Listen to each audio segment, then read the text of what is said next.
buenos días, buenas noches, estén donde estén escuchándonos. Bienvenidos a Justicia Impositiva, un programa de Tax Justice Network, la red de justicia fiscal. Transmitido directamente desde Londres, sede de Paraísos Fiscales. Les hablan Marcelo Justo y Marta Núñez. En este programa, los papeles de Pandora y la hora de la justicia para los presidentes de Chile y Ecuador. El día después del impuesto mínimo a las multinacionales de la OCDE y el G20. ¿A quién favorece? ¿Cómo es el camino de acá en más? ¿Por qué en el acuerdo del G20 y la OCDE faltan las multinacionales del sector financiero, un actor protagónico del abuso tributario y las maniobras con paraísos fiscales? Y en medio de la pandemia, ¿cómo es la situación fiscal del mundo con estos agujeros del sistema financiero internacional? Esto es Justicia Impositiva, un programa de Tax Justice Network, la red de justicia fiscal.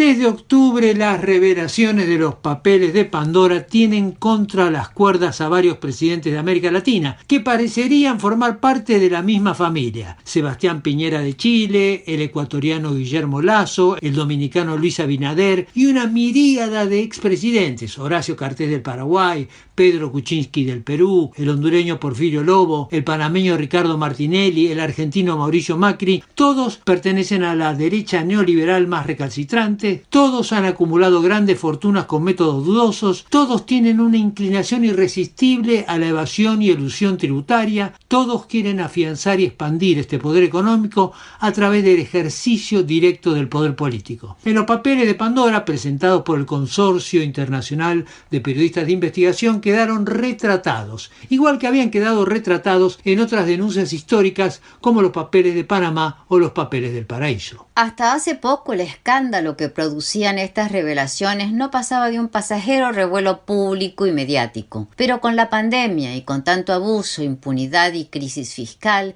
el financiamiento de los estados y el tema de la evasión de multinacionales y multimillonarios está en primera plana, forzando a los gobiernos y a la justicia, aunque sea a regañadientes, a intervenir o a hacer como que toman cartas en el asunto. Uno de los casos más emblemáticos es el de Sebastián Piñera, el multimillonario presidente de Chile. Piñera es emblemático por partida doble, porque conforma a la perfección con el estereotipo del político de derecha millonario y usuario de paraísos fiscales, pero también porque Chile fue siempre presentado como un modelo de transparencia y rectitud, el espejo en el que debía mirarse América Latina a nivel económico, social, institucional.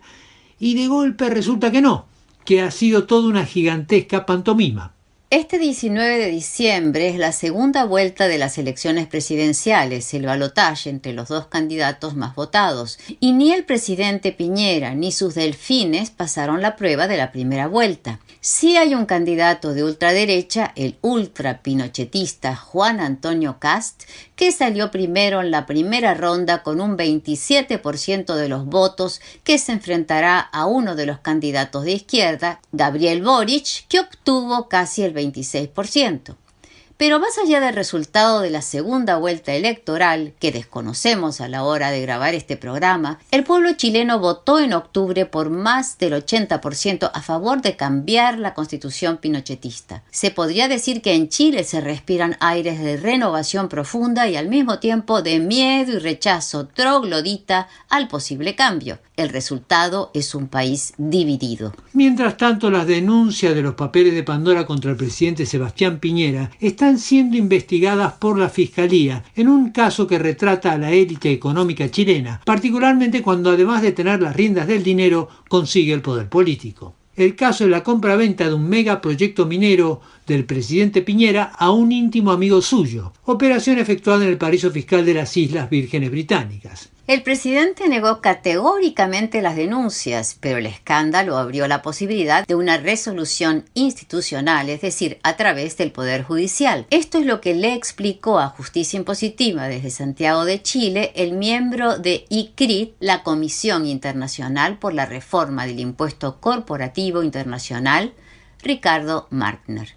Con los Pandora Papers se informó de un negocio que hizo nuestro presidente Piñera, que ya había tenido una investigación judicial que se cerró el 2017 por falta de pruebas. Pero lo que aportó este nuevo informe, hay una acusación en el momento de cohecho, puesto que este proyecto, La Dominga, esta compra-venta estaría hecha de manera ilegal en las Islas Vírgenes y con una cláusula que simplemente define un abuso de poder, puesto que el presidente Piñera tiene la facultad de aprobar proyectos ambientales. De manera que hay una investigación en curso, no ya tributaria, sino que cohecho de falseo de información. Lo que sí es claro es que va a ser difícil llegar hasta el propio Sebastián Piñera, puesto que hay un cúmulo de sociedades y de abogados y de, en fin, testaferros que hacen que va a ser muy difícil llegar hasta el beneficiario final, que sería él y su familia. Esperemos que se haga justicia. Ricardo Martner, miembro de ICRIT, la Comisión Internacional por la Reforma del Impuesto Corporativo Internacional. Sigamos con el caso de Guillermo Lasso, presidente de Ecuador. En el 2016, luego de un referendo, Ecuador aprobó una ley por la que se prohíbe que un funcionario público tenga cuentas en paraísos fiscales. En los Pandora Papers, los documentos muestran que después de la aprobación de esta ley, Lasso, hoy presidente, siguió operando con paraísos fiscales, tal como, dicho sea de paso, había sido denunciado con anterioridad por Justicia Impositiva y por otros medios. En el momento de estas denuncias de Justicia Impositiva y de otros medios sobre los intereses offshore de Guillermo Lasso, la justicia ecuatoriana hizo la vista gorda. Ahora parece estar tomando cartas en el asunto. ¿Es una señal de cambio real, quizás motivado por la dimensión internacional del escándalo, o será una mera finta para que siga todo igual una vez aquietado el sonido y la furia del escándalo? Así le respondió a Justicia Impositiva Andrés Arauz, ex miembro del Banco Central del Ecuador, ex candidato presidencial también. Los actuales Pandora Papers revelan que a la información de la publicación, a la fecha de la información de la publicación, Guillermo Lasso mantenía activos en paraísos fiscales en Dakota del Sur y había cedido parte de sus propiedades en Panamá a familiares cercanos. Esos cesión a familiares cercanos también están prohibidos por la ley para la aplicación de la consulta popular del año 2017, con lo cual se estaría incurriendo en una violación a la ley. Ante la investigación de Pandora Papers del consorcio de periodistas, el presidente Lasso reconoce que todavía tiene activos en el exterior, a pesar de que no constaban los activos como los fideicomisos en las declaraciones juramentadas de él. Ahora el Parlamento ecuatoriano ha iniciado una investigación en contra de Guillermo Lasso para determinar si se violó o no la ley. Tiene un periodo de 30 días que está transcurriendo ya, y si es que no dijo la verdad, pues probablemente se decida su destitución, es decir, que tenga que dejar el cargo de presidente y tenga que haber alguna otra solución constitucional que establece el procedimiento común. Adicionalmente, hay ya acciones penales en contra de Guillermo Lasso presentadas por defraudación tributaria y se prevé que se presenten otras, por ejemplo, por perjurio, que es cuando alguien miente en una declaración oficial.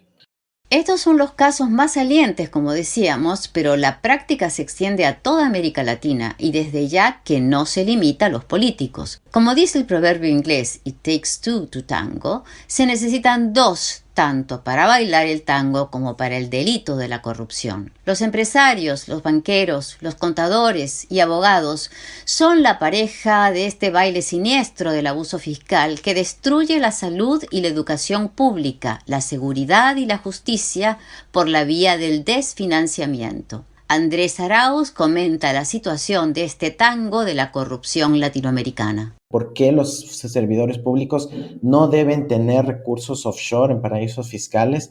Porque sabemos que son pilares de la opacidad.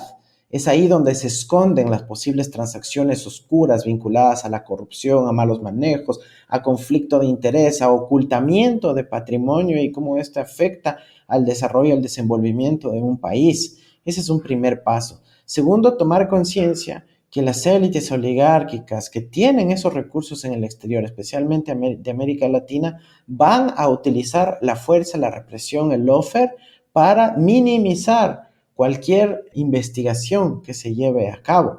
Y por último, se necesita una acción de solidaridad muy concreta en donde se visibilice estas amenazas tanto a la democracia como a las personas investigadas, como se hizo en el caso de en Malta y en otros países que pues los periodistas han cumplido un rol revelador. El ex miembro del Banco Central del Ecuador, ex candidato presidencial y autor de varias obras, entre otras una En Marcha sobre la historia de los paraísos fiscales en Ecuador, Andrés Arauz. Después de meses y años de propuestas, reuniones técnicas, avances y retrocesos, el G20, que agrupa a 19 naciones más la Unión Europea, es decir, que concentra el 90% de la riqueza mundial, llegó a un acuerdo para imponer una tasa mínima impositiva del 15% a algunas de las corporaciones más ricas. El hecho fue calificado de histórico por los países desarrollados y criticado por las naciones en desarrollo y las organizaciones no gubernamentales, algo que deja pensar que las desigualdades planetarias ya existentes se van a profundizar con este acuerdo. A pesar de estas enormes diferencias, el acuerdo obtuvo el respaldo de 136 de los 140 países que finalmente participaron del tramo final de la negociación. Es decir, muchos países en desarrollo, incluidos los de América Latina, aceptaron este acuerdo de un impuesto mínimo a las multinacionales que facturan más 750 millones de euros por año y de un nuevo régimen para un grupo de compañías de servicios que incluyen a Google, Amazon y una reducida banda de superpoderosas digitales. Los países en desarrollo están nucleados en torno al grupo llamado G24. El ministro de Economía de Argentina, Martín Guzmán, miembro del G24, sintetizó este acuerdo con un comentario entre lacónico y lapidario. Tuvimos que elegir entre lo malo y lo peor. En la actualidad las multinacionales pagan muchísimo menos que ese 15%. En algunos casos pagan entre el 0 y el 5%. Los casos más escandalosos son los de las digitales, pero la estafa fiscal se extiende a todo el mundo de las grandes corporaciones. Algunas de estas corporaciones concentran más riqueza que la que producen naciones enteras, pero en materia tributaria pagan muchísimo menos que lo que paga en impuestos cualquier empleado privado estatal, clase mediero o pobre, dueño de un pequeño comercio o de un emprendimiento, y esto tanto en países desarrollados o en desarrollo o en países directamente pobres. No sorprende entonces los reparos entre los países en desarrollo. Algunos como Nigeria decidieron rechazar el acuerdo a pesar de la presión enorme que ejercieron Estados Unidos y los países desarrollados para que no lo hicieran. Otras naciones en desarrollo no formaron parte de las negociaciones. Tomando en cuenta todas estas críticas y limitaciones, ¿qué legitimidad tiene este acuerdo? ¿Servirá para cambiar algo o no cambiará nada? Justicia Impositiva dialogó con Edmund Fitzgerald, experto en finanzas de la Universidad de Oxford y miembro de ICRIT, la Comisión Independiente para la Reforma de la Fiscalidad Corporativa Internacional, que cuenta entre sus filas a Joseph Stiglitz, Thomas Piketty y Gabriel Zucman. Va a haber una organización mundial de los impuestos y por lo tanto no va por el momento a haber una propuesta de un sistema de ese orden. Nosotros hemos propuesto de que se debe llevar todo el asunto a las Naciones Unidas, ¿no? Entonces, ahí sí habría posibilidad, ¿no?, de desarrollar un tratado, digamos, más equitativo. Pero no hay ningún apoyo en los Estados Unidos o en la Unión Europea de llevarlo a las Naciones Unidas. Considerándolo dentro del marco más global del gigantesco problema que tiene el mundo, la economía y las sociedades con los paraísos fiscales, con la evasión fiscal, se ha avanzado un pasito, pero estamos todavía lejísimos de tener un mundo en donde haya justicia impositiva y en donde haya un equilibrio fiscal. Es decir, se avanzó un poquito, pero nada más. En la práctica se ha avanzado un paso. Una proposición era de que la política fiscal era asunto del país nada más. Y entonces no había acuerdos internacionales en cuestiones de impuestos, ¿no? Eso sí ha cambiado. De acá hay un acuerdo de que debe ser una cuestión de coordinación internacional, ¿no? El segundo supuesto es que reducir los impuestos sobre la empresa era buena idea para promover el empleo, atraer inversiones, ¿no? Es decir, la competición fiscal entre países era apoyado en muchos medios como un medio de desarrollo, digamos, ¿no? Y eso sí ha cambiado. Ahora hay un pensamiento muy difundido por todo el mundo de que se debe gravar más a las multinacionales. La Organización de Cooperación y Desarrollo es un grupo de países ricos, básicamente, y que atiende sobre todo a sus intereses. Luego intentaron en un momento traer a la discusión a una serie de países en desarrollo. Ahora, la queja de estos países en desarrollo es que sí, los trajeron como de adorno, pero que en la práctica todas las cosas que ellos proponían no pasaban, es decir, de ninguna manera llegaban al texto final o a ningún tipo de acuerdo, porque las cosas se decidían donde se decidían. Ahora, ¿usted ha visto algo en el acuerdo al que se llegó en el que los intereses de los países en desarrollo y las propuestas que ellos traían hayan sido integradas de alguna manera a la propuesta final que se aprobó? Bueno, yo he trabajado profesionalmente con el grupo de G24 precisamente en ese proceso de negociación. Y claro, ha sido una gran desilusión nuestra de que toda la propuesta que hicimos pues no terminaban incluyéndose. Pero como vuelvo a decir, eso es consecuencia de la presión de la Unión Europea y los Estados Unidos. El OECD como tal no es el que negocia, es decir, es un secretariado, pero no tiene poder ejecutivo, digamos, de decidir esta cosa. Ahora, ¿por qué participaron? Pues la cuestión es estar dentro y por lo menos ver y conocer y de influir algo en el proceso de negociación, o estar fuera. En mi opinión, el hecho de que se ha logrado alguna repartición, por lo pequeño que sea, es resultado de la presión de los países en vías de desarrollo y en gran medida también las ONGs dentro de los Estados Unidos y la Unión Europea. Eso representa un paso adelante. Ahora, que no es tan satisfactorio como quiere el G24, de acuerdo. No, lo que pasa es que hay un universo tan grande. Es decir, por ejemplo, los bancos multinacionales son también multinacionales. Todas las entidades financieras quedaron totalmente afuera y son un universo gigantesco. Es decir, que todo lo que quedó afuera es mucho más de lo que entró. De manera de que, bueno, hablar de un acuerdo universal es un poco exagerado, ¿no?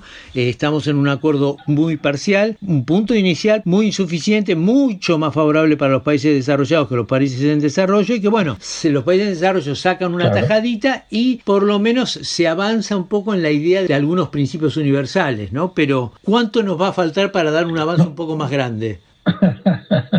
Bueno, depende de varios factores. Yo he mencionado, por ejemplo, la posición de la política interna, digamos, en los Estados Unidos y la Unión Europea. El otro lado, el gran incógnito, es qué va a ser la posición de tercera economía mundial, China, y China ha estado más o menos callado sobre el tema y no está claro en qué grado en realidad va a usar su posición como exportador de capital. Si fuera el caso de que China tuviera una posición más, digamos, beligerante en este tema, como parte del país es el vía de desarrollo, cambiaría bastante la situación también. Pero además de China, los mismos países desarrollados tienen serios problemas para financiar su estado de bienestar, tienen un serio problema, gravísimo problema de, digamos, de evasión fiscal a través de los paraísos fiscales. Si uno mira dentro de la Unión Europea, ahí tenemos países que son paraísos fiscales, ya como Holanda, incluso Austria, desde ya Luxemburgo, etcétera,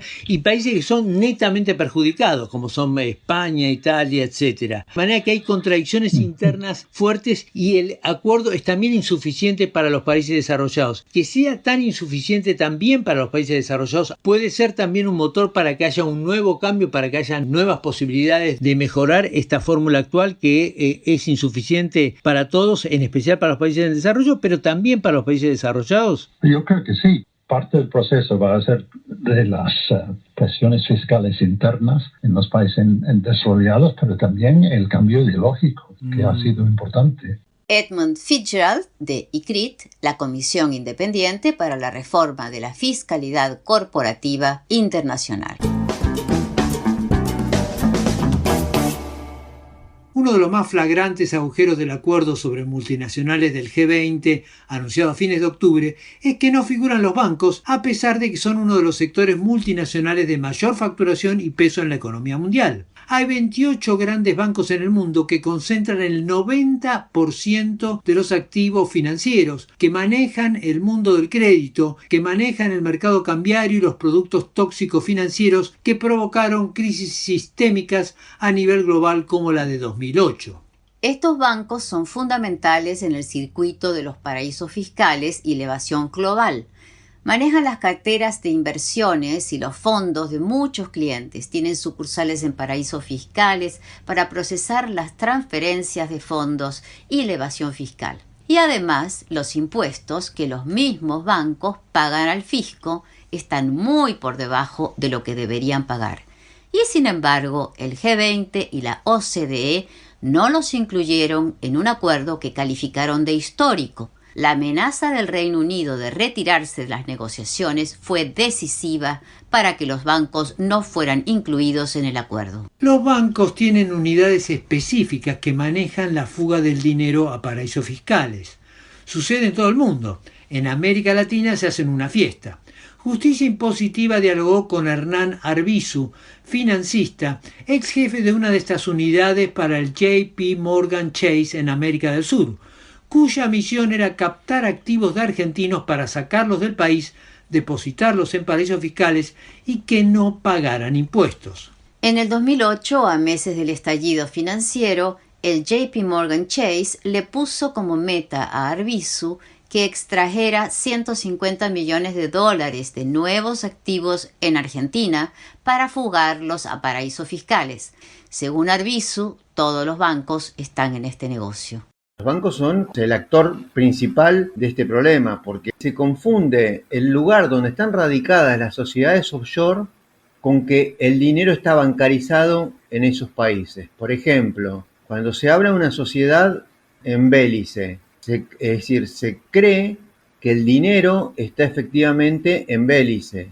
No, lo que está radicado en Belice es la sociedad. Pues esa sociedad tiene entre sus propiedades o entre sus activos cuentas bancarias. Esas cuentas bancarias están en los principales países miembros de la OCDE, Estados Unidos y los europeos, por lo cual ahí también hay un problema de conflicto de intereses por parte de la OCDE, ¿no es cierto? De hecho, la relación constante, digamos, cliente/evasor con banquero, no con el abogado que le hizo la sociedad. El abogado le hace la sociedad y después no tiene una relación fluida como sí tiene con el banquero, porque la plata está en el banco, repito. El banco, en mi caso, en Nueva York. A pesar de unas tímidas reformas, las cosas no han cambiado. ¿Por qué no se contiene esta bomba de tiempo que tiene entre sus ingredientes el creciente negocio del abuso fiscal planetario? Nuevamente, Arbizu con nosotros. ¿Quién debe regular esto? La OCDE, la Organización de Cooperación y Desarrollo Económico. ¿Y quiénes constituyen la OCDE? ¿Quiénes tienen poder en la OCDE? Los principales países que son parte de este sistema. Pero desde el 2012, de nuevo, la OCDE incorporó a la evasión fiscal como delito precedente del lavado de activos. Antes recordemos que los lavados de activos eran provenientes de un delito precedente, que eran el narcotráfico, de financiación del terrorismo, tráfico de armas o tráfico de personas. No incluía la evasión. Desde el 2012 que está incluido como delito precedente del lavado de activos. Entonces, si yo, argentino, estoy abriendo una cuenta o estoy enviando una cuenta en Estados Unidos, dinero que no tengo declarado ante la AFIP, el ente recaudador de la Argentina, no lo tengo declarado ante el Estado argentino, lo tengo fuera del sistema financiero argentino y le estoy ingresando en el sistema financiero nada más y nada menos que de los Estados Unidos, claramente estoy lavando dinero. El financista Hernán Arbizu. Con un acuerdo embrionario e insuficiente sobre el impuesto mínimo a las multinacionales, con los paraísos fiscales intactos, con escándalos que revelan la conducta compulsiva de los grandes multimillonarios en torno a la evasión, ocurrió en los 2 últimos años uno de los hechos más impredecibles y devastadores de la historia de la humanidad, la pandemia del COVID. ¿En qué estado se encuentran las finanzas del mundo para afrontar los desafíos médicos y económicos sociales que plantea esta explosiva coctelera? Según el segundo informe anual de Tax Justice Network, la organización que financia este programa, el mundo perdió en recaudación por el abuso fiscal de corporaciones multinacionales y multimillonarios más de 400.000 millones de dólares al año. Y aclaremos, Marcelo, que este cálculo es en realidad la punta del iceberg, porque solo contabiliza a las multinacionales que mostraron sus datos a la Organización de la Cooperación y Desarrollo, un grupo mínimo de corporaciones con facturación superior a los 750 millones de euros, que no incluyen a las gigantescas multinacionales del mundo financiero o a las empresas extractivas. En la introducción al informe de las cuentas fiscales de 2021, Liz Nelson, de Tax Justice Network, comparó este monto sustraído a la recaudación fiscal con el programa de vacunación a nivel mundial. Now, the report emphasizes that the 483 billion lost a year could pay to fully vaccinate the global. El informe resalta que este dinero que se pierde por la evasión fiscal podría vacunar a toda la población mundial más de 3 veces. Por cada segundo que los países desarrollados le roban ingresos impositivos a los países, se podrían vacunar a 1.000 personas. That's every second 1,000 people could be vaccinated.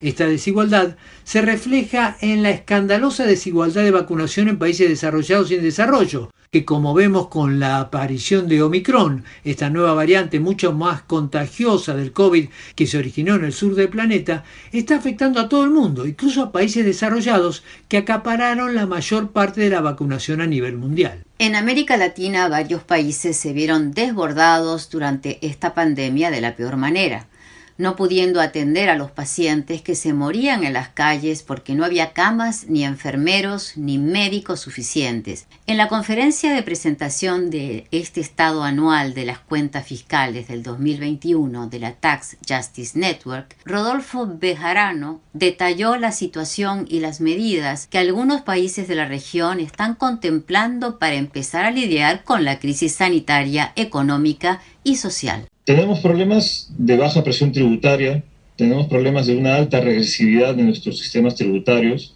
hay mucha heterogeneidad entre nuestros países y los sistemas tributarios, además, lo que están haciendo es perpetuar estas desigualdades. Por lo tanto, creemos de que se justifica que hayan cambios en el sistema tributario y sobre todo en apuntar hacia un impuesto a las grandes fortunas. Sabemos que estas grandes fortunas, y el informe lo pone muy bien, son justamente los que utilizan los paraísos fiscales, las guaridas fiscales, para esconder la riqueza y dejar de pagar los impuestos que se tienen que pagar. Un multimillonario puede reducir su pago a 0% o a 5%, mientras que un trabajador promedio paga de 10 a 15%. En algunos países de la región ya se han dado discusiones, se ha puesto en debate la aplicación de estos impuestos. Un impuesto al patrimonio, impuesto a las grandes fortunas, para de alguna forma recaudar algunos recursos y que puedan estos recursos además usarse para el combate de la COVID. Sabemos que en nuestros países hay una alta informalidad, muchas personas están desprotegidas y quedaron muy desprotegidas también de empleo en términos de seguridad social por efectos de la pandemia. Entonces, lo único que quedaba era afrontar esto a través de ciertas medidas, pero para eso se necesitaba tener recursos. Entonces, la experiencia que se ha tenido es en algunos países se ha dado ya esta discusión de aplicar impuestos a las grandes fortunas, porque solamente lo tenían Argentina, Uruguay y Colombia antes de la pandemia. Ahora lo tiene Bolivia, pero ya no lo tiene Colombia. Pero digamos que se han mostrado ciertos avances, al menos en estos países. En Argentina ya existía un impuesto a los bienes personales, pero con motivo de la crisis se discutió desde el Congreso la aplicación de un impuesto, un aporte extraordinario, ¿no?, hacia las grandes fortunas. Esto se aprobó y ya se está aplicando este año, por una única vez, pero los resultados han sido positivos en términos del número de personas a las cuales se está aplicando este impuesto y además de la recaudación que se ha logrado obtener. Y por otro lado está Bolivia, que también a comienzos de este año ha empezado ya a aplicar un impuesto a las grandes fortunas en forma anual. Entonces podemos decir de que este es un caso que creo que debería de replicarse en otros países. Se está recaudando más de lo que se esperaba, inclusive porque se está aplicando impuestos no solo al patrimonio nacional, el que está dentro del territorio, sino también el que está afuera. Eso es un avance, pero todavía hay mucho por hacer. Hay países donde se está discutiendo también en los parlamentos la aplicación de un impuesto similar. En Chile, en Costa Rica, en Perú, en Uruguay se está también planteando que el impuesto al patrimonio se extienda también hacia los activos en el exterior, pero sabemos que también en los poderes que están en contra de estas reformas ejercen presión también sobre los parlamentarios, sobre los que toman las decisiones, y esto todavía tiene, digamos, un gran trecho por recorrer. Rodolfo Bejarano de Latindad. Llegamos así al final de esta edición de Justicia Impositiva. No olviden que pueden seguirnos en Twitter, @j_impositiva. O suscribirse a nuestra página web www.justiciaimpositiva.com. Desde los estudios de Tax Justice Network, Marcelo Justo y Marta Núñez, les deseamos felices fiestas y un mucho mejor año nuevo.